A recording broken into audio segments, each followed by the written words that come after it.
Welcome back to the studio audience edition of Hannity, and tonight we are focusing on saving America with a very special guest, Dr. Benjamin Carson. Now, he is the director of pediatric neurosurgery at Johns Hopkins University. Now, his remarks at last week's National Prayer Breakfast not only set the blogosphere on fire, it also resulted in many asking him to consider a run for elected office. Now, that includes the Wall Street Journal editorial board, which recently published a column that was titled, quote, Ben Carson for President. Now, in just a moment, I'll ask him if he has any plans to pursue a career in politics. But first, pollster Frank Luntz recently convened a focus group of California voters and asked them to watch and dial the doctor's popular speech. Let's take a look at this. Sean, the words of Benjamin Carson have really struck a chord with a lot of Americans. We're here in Los Angeles with a group of swing voters, and we want to know what they think of his language. But before we go to them, let's go to a clip that dialed particularly well. Remember, the red line represents swing Republicans, the green line swing Democrats. On the deficit and debt, man, does this guy score well. Our deficit is a big problem. Think about it. And our national debt, $16.5 trillion. You think that's not a lot of money? Tell you what, count one number per second, which you can't even do because once you get to 1,000, it takes you longer than a second. But one number per second, you know how long it would take you to count the 16 trillion? 507,000 years. More than 500,000 years to get there. We have to deal with this. Clearly that language connected. Now tell me, Dr. Carson, what was so powerful? Give me a word or phrase to describe him. Passionate. Articulate. Sincere. Bold and real. Analytical. Self-reliant. Truthful. Sincere. Believable. Provocative. Is this the kind of guy that you want to see in politics? Is this the kind of guy, yet why yes? He's a guy he speaks his mind, and he's very open-minded and why yes? passionate. He speaks for physicians, I think, basically. I liked his sense of fairness. I felt he was very fair in what he was saying. What is it about him that cut across partisan lines? You never see that in politics these days. He seemed to care. He seemed to genuinely care about what he was talking about. To me, he was just like me. He was just a regular, ordinary person. Do you think that he was too aggressive? The president was there.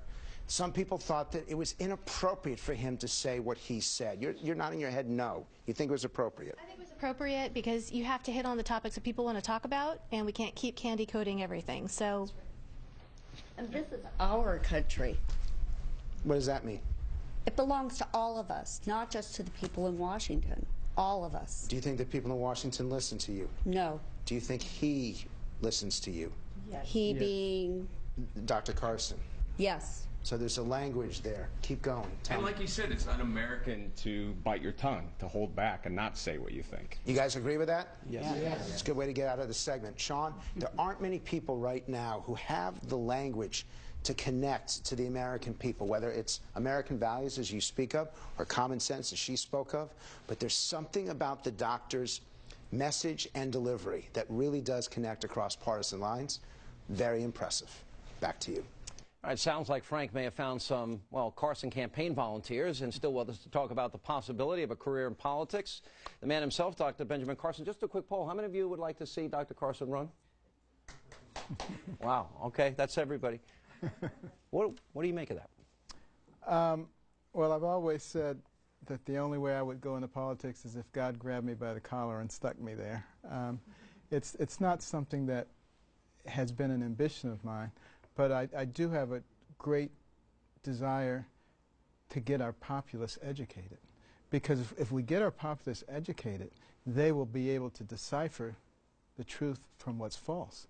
And if we don't start doing that, we're going to go down the same path as all the pinnacle nations that preceded us. You have said, and I've read a lot of speeches now that you have given, and in commencement speeches and elsewhere, and even I think you mentioned in this speech, that doctors played a very pivotal role in terms of our founding and our framers, yes. And you want to see doctors more involved in politics. I do, because doctors and scientists learn to make decisions based on facts. They use empirical data as opposed to ideologues who don't really have any facts to make their decisions on. Can I ask, you retire in June. Yes. I'm even hesitant to ask you this, but I think I have to because it's on the table. Do you consider, are you aligned with a party? Would you want to answer who you voted for president? I'm independent. Okay. And, you know, I tend to align myself closer with parties that are doing things or advocating things that would be good for the country. And that should tell you who I voted for. I won't go any further than that. Okay. I'll take it. Anyone want to take any bets? But all right. All right. When we come back, we're going to have a lot of fun. We're going to open all this up to our studio audience of political strategists, journalists, medical experts, much more, as they, along with Dr. Carson, they offer up their solutions for helping to save America, whether it's the economy, health care, all issues on the table. Our studio audience, they'll join the discussion next. Welcome back to the special studio audience edition of Hannity, and Dr. Benjamin Carson is with us. All right, you ready to take our audience questions? Absolutely. All right, let's start over here. Jason. I wanted you to ask you about kids growing up in circumstances that you grew up in today, in the ghetto in particular. Yes. What's missing? Are there not enough adults with that sort of mindset? Is it a leadership failure? Is it a breakdown of the family? What's the problem? Combination of the things that you mentioned. There's a great family breakdown. For instance, when you look at the African American community, 70% of the babies are born out of wedlock. Now, you're not supposed to talk about that because all family situations are supposed to be equal these days, right? But they're not equal. That father is very much needed, and producing the right kinds of role models for the children and giving them a value system. Because if you don't provide them with a value system at home, they're going to find it somewhere else, and it may not be a good value system. So you combine that with the fact that when they go to school, in many cases, they're surrounded by a bunch of politically correct people who begin to indoctrinate them in something other than the can-do attitude, and we got a problem. Dr. Siegel? You know, Dr. Carson, I'm not surprised that a doctor like you, who's a top pediatric neurosurgeon, who literally has the brains of children in his hands, personal responsibility would be your first and foremost idea. And taking that theme further, I wonder, you started talking about health savings accounts and skin in the game. How do you feel about this idea that if patients knew what they were buying, knew what they were getting, how much a CAT scan cost, how much an MRI cost? Instead, we have a system where all of this feeds together with physicians who are afraid of malpractice, afraid of being sued. So many tests are ordered unnecessarily. Yes. On the patient side, they don't know what they're getting. On the doctor side, they're afraid of not ordering it. What do you have to say about that? Well, first of all, I would say that you look at all the countries in the world, we're the ones who have the big problem with malpractice. So what is it that's here that isn't everywhere else? The Trial Lawyers Association. Okay. Special interest groups.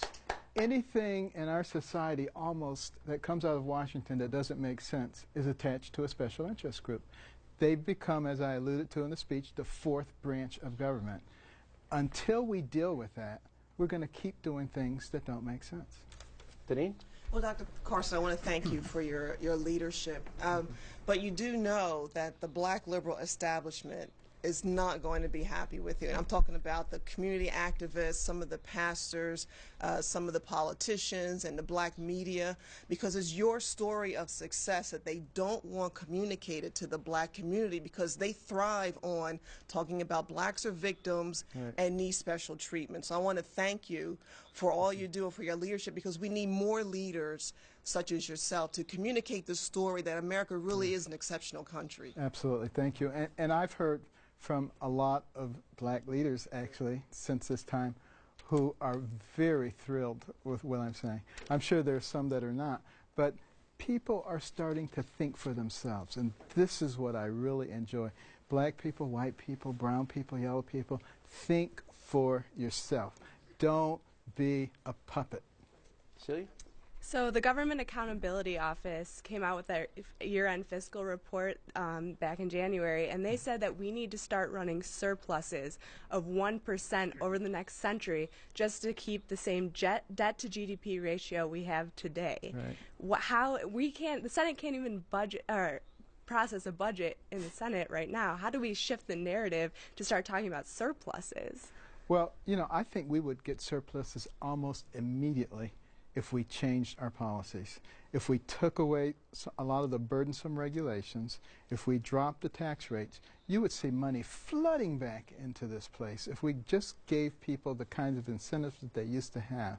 And you look what happened in this country when we didn't have an oppressive government and when we did encourage entrepreneurship. We just skyrocketed. It's all pent up right now, ready to go. Look at all the money that's on Wall Street. That money would be invested immediately if people felt that there wasn't some nefarious government out there trying to figure out how to get their money. Yeah, and by the way, the money wouldn't be in the Caymans, which you mentioned in your speech. And also if we would drill. Yes. Drilling, natural gas, well, whether Saudi Arabia. I mean, you look at North and South Dakota, Montana, you look at all that shale up there. Oh, it's crazy. I mean, we could just blow Saudi Arabia off the map economically. Yeah, I love not being PC. Jeff Lord.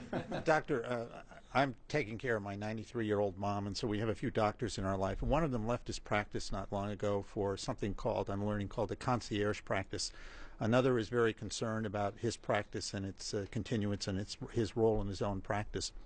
Can you talk a little bit about how this Obamacare is affecting doctors in the medical community? Yes. Well, first of all, recognize that you have to go back and look at this historically.